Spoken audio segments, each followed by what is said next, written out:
Hey guys, welcome. My name is Craig Null, and this is going to be our second AMA for Megatech MGT Tokens.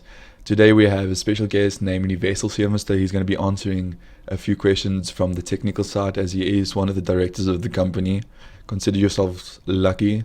And then I'm going to answer a few questions afterwards. I hope you guys enjoy the AMA, and I hope it's really informative. Thanks, guys. Hi guys, my name is Wessel Sevenster. I'm the head of legal and compliance for Megatech. As you know, the current situation is the legalities and compliance is becoming a serious issue. So we are being very proactive in such a manner that we are fully compliant when the compliance gets implemented from the authorities. Wessel Sevenster, question number 1. Because we will have a share in MGT Solar for being a token holder, do you have an idea of how the voting system will work? Okay, that's actually a very important question, and I think it's well worth answering, but I will have to go back one step just to explain. We've had to come up with a unique structure to enable business to carry on a daily basis, but still have the influence of the shareholders in important business decisions.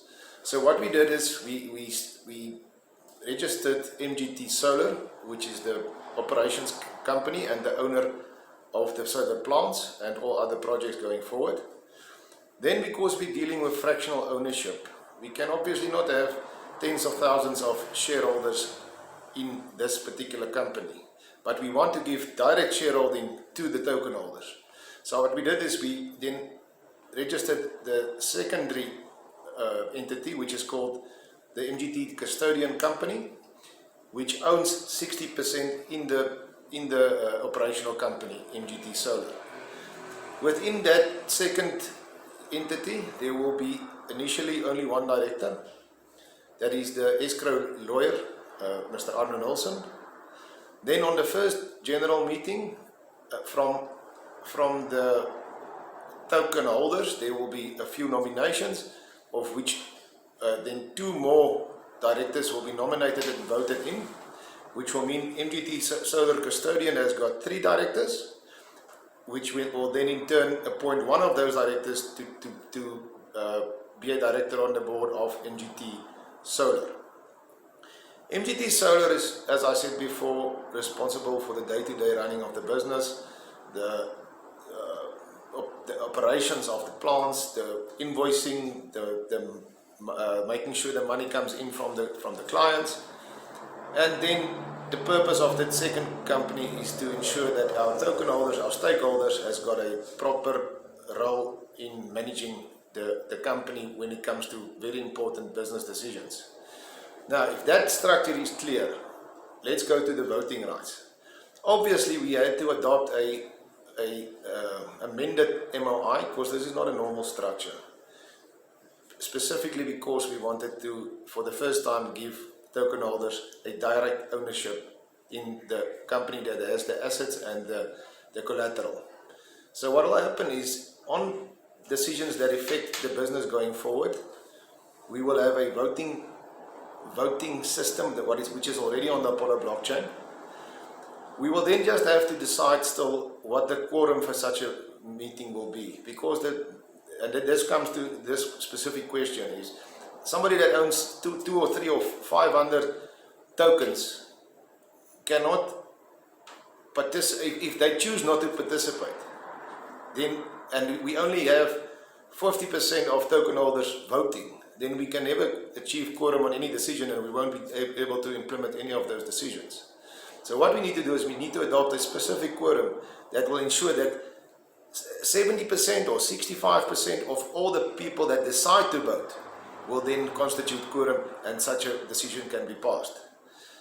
That means if only 10% choose to vote on a certain, we will send out the messaging on the messaging system on the blockchain. But if only 10% choose to participate in any vote, then quorum for that decision will have to be 65% plus 1, or whatever we adopt to pass that decision.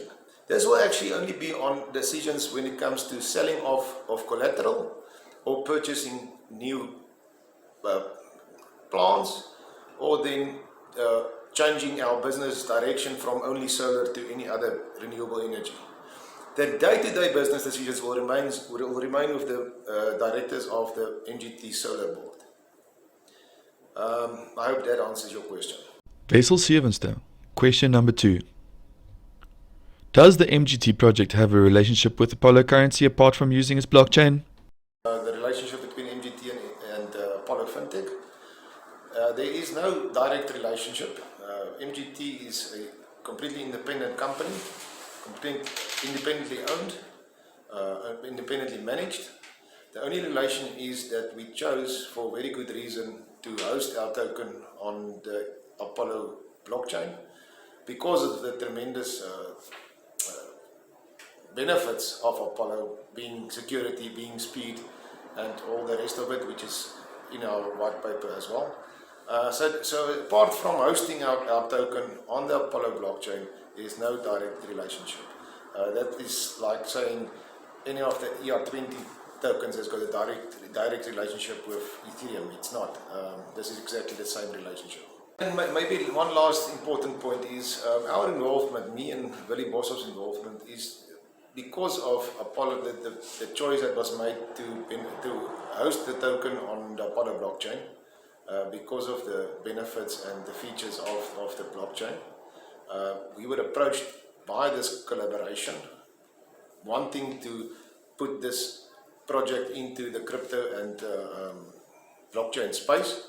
And because of our involvement, they approached us to become part of the management team to handle not only the legal and compliance portion of the blockchain and the cryptocurrency, but also the operational side of it. And that's maybe where there's some confusion as well. Wessel Sevenster, question number 3. Can you tell us more about MGT Solar Pty, who they are and what they have done? Who is MGT?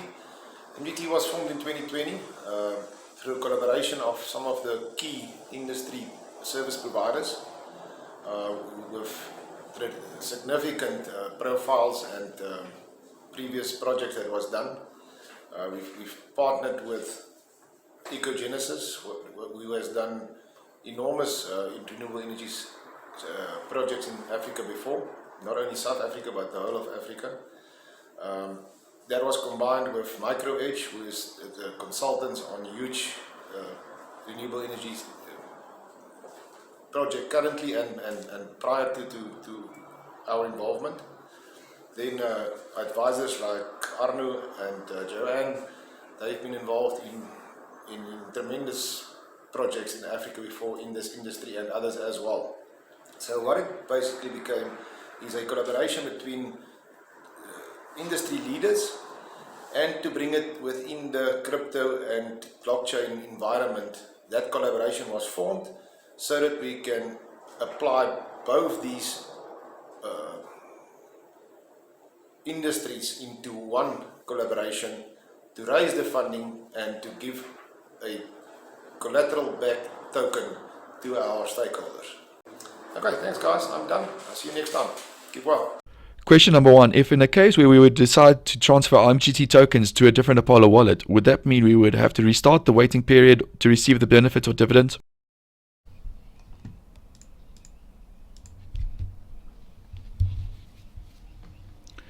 Okay, I'm going to answer the first question pretty quickly. No, you don't need, you can transfer it to any wallet you want to. We are going to have a leasing custodian wallet that you will lease your tokens to, that will make you eligible to receive dividends, as long as those tokens are held for 4 months for that year. So it's going to be on a yearly basis. If you've held the tokens that year for at least 4 months, then you are eligible to receive dividends for that financial year. Okay, awesome. I hope that answers the question. Thanks, guys. Question number 2. How does the referral structure work? Okay, so to answer the second question, the referral structure is pretty simple. It's a one-tier referral structure. We don't want to seem like a business that might be shady, so we decided to go with a level 1 referral structure. It's a basic 5% for the referral, 5% for the referrer. And then obviously the referral will obviously get a 10% purchase bonus on the initial sale, as that is our bonus at the moment. Yeah, and that answers the question. Thanks. Question number 3.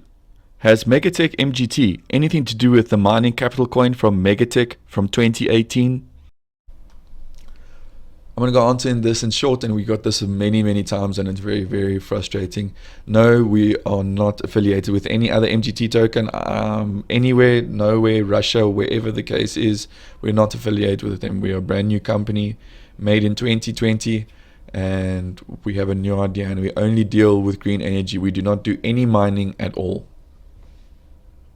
Question number 4. Would it be correct to assume, based on the information you've provided, that we can receive dividends in either crypto, BTC, or fiat? And could they involve APL, GSX, or MGT?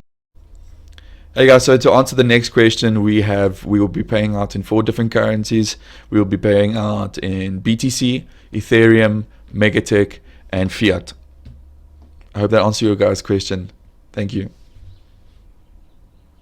Question number 5. What do you need to receive dividends? Is there a link to actual residence? For example, I live in Russia now, but I will be in another country in a year.